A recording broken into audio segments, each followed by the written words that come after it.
կարևոր է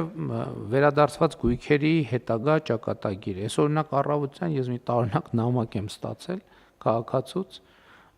ով ասում է, որ այն գույքը, որը վերադարձվել է համայնքին, հիմա իր ունեցած տեղեկություններով համայնքը ուզում է էլի հատկացնի այն մարդուց ումից վերցվել է։ Ես իհարկե նամակը վերահասցեագրել եմ, սա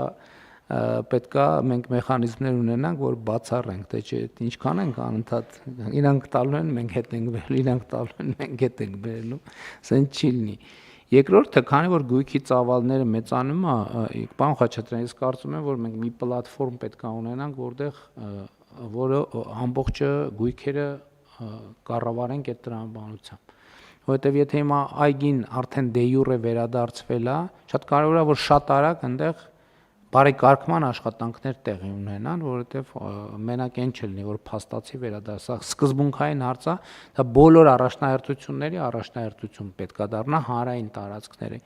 Իսկ այնտեղ մենք արդեն ունենք բնակարաններ, տենց տարածք, պետք է հասկանանք ինչ ենք անելու դա, ոնց ենք օգտագործելու եւ գուցե ինչ որ կարգ է պետք ընդունել կամ հայեցակարգ է պետք ընդունել, իսկ ավելի խոշոր բաները այդ արդեն մենք պետք է պարզավոր։ Հիմա օրինակ իհարկե տարբեր մեխանիզմներով են։ Հիմա ես սաուն անցում կատարեմ մեր հաշվառման խնդրին։ Օրինակ մենք այսօր ունենք մի քանի մեխանիզմներ։ Դրանցից մեկը ապօրինի գույքի բռնագանձման համակարգն է, որով արդեն օրինական ուժի մեջ մտած դատավճիռներ ունենք 2 հատ, մյուսը պետական եւ համայնքային շահերի պաշտպանության մեխանիզմն է, երրորդը ընթացիկ քրեական գործերով դատավճիռների արդյունքում։ Այս 3-ը պարզ է, բայց մենք ունենք նաեւ այլ մեխանիզմներ, որոնցով մասնավորապես լինում է, որ բանակցելով, ասենք այգիների դեպքում հատկապես վերադարձվում է համայնքին։ Դա ոչ միտեղ չի հաշվառվում։ Այստեղ մի հատ հաշվառման հարցն էլ պետք է հասկանանք, որովհետև այգիներ կա, որ տենց բանակցելով վերադարձվել են, այնտեղ այգիներում ներդրումներ արվել են, բայց մեր ոչ մի հաշվետվության, ոչ մի հաշվառման մեջ չի երևում։ Էս էլ է պետք անել։ Երկրորդը մենք հայեցակարգային առումով հիմա մենք ունենք կրիտիկական ենթակառուցվածքներ, այլ մեխանիզմներ էլ կան, որի շրջանակում հետի հետ կապված process-ներն ենք տանում, բայց կան նաև օրինակ խոշոր ձեռնարկություններ, որոնք պետք է վերադարձվեն, բայց մտածելով այդ խոշոր ձեռնարկություն, հետի պարագայում մենք հայեցակարգային մակարդակում կողմնորոշվել ենք, դա լինելու է պետական սեփականություն, որը հանձնվելու է հավատարմագրված կառավարման, այս պարզ է, բայց արտադրական ձեռնարկություններ, որոնք կլինեն, ես չեմ կարծում, որ մենք դա պետքա պահենք կառավարման ներքո, որտեղ խնդիր կլինի, դա պետքա մենք թափանցիկ մրցույթներով մասնավորեցնենք անպայման։ Իհարկե կառավարության որոշակի տնօրենների խորհրդում տեղ ունենալու համար ինչ որ բաժնեմաս մենք կարողանանք պահել։ Այսինքն սրանք հարցեր են, որոնց շուրջ մենք պետքա կողմնորոշվենք եւ դասակարգենք եւ գնանք առաջ, բայց այստեղ գալիս է հաջորդ կարևոր հարցը, որի հետ կապված երեք քննարկում ենք ունեցել, առաջիկա մեր անելիքները։ Կառավարության ծրագրում նախատեսում ենք ունենալ, թե ինչ, ներողություն, մի հատված, որ վարձակալությունից փաստացի սեփականաշնորհում դե յուրե վարձակալությունից վերադարձվող արդեն հազարավոր նույնիսկ հեկտարներով տարածքներ կան, այս էլ մեր հաշվառումներով պետք է ինչ-որ ձևով հասկանանք ոնց է, այսինքն դե յուրե սեփականաշնորհված չէր, բայց ասենք 100 տարով վարձակալության էր տված ինչ-որ չնչին կոպեկներով, դա էլ է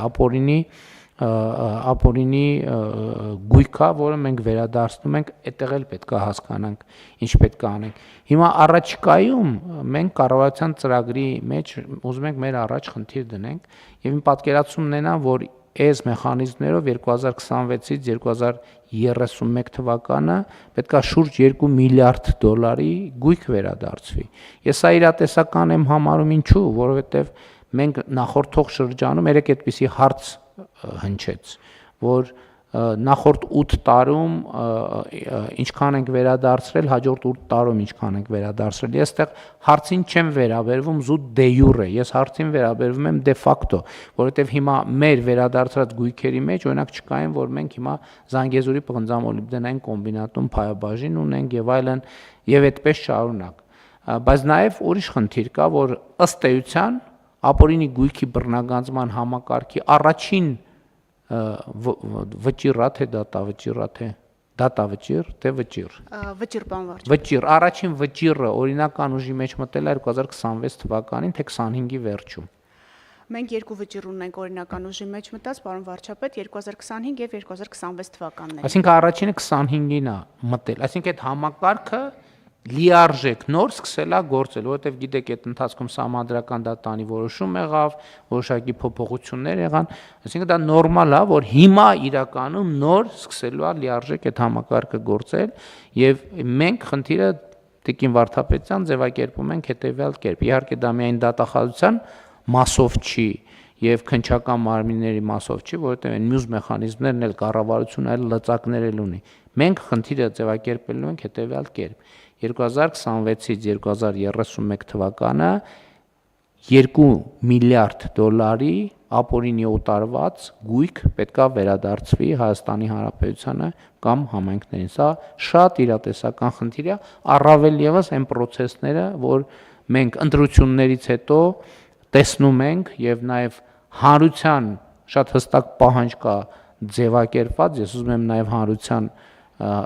շնորհակալություն հայտնել այդ համբերատարության համար, չնայած այդ ձգձգումները մեզ նույնքան են նյարդայնացրել, ինչքան հանրությանը, բայց այնուամենայնիվ մեխանիզմները գործարկված են։ 26-ից 31 թիվը 2 միլիարդ դոլարի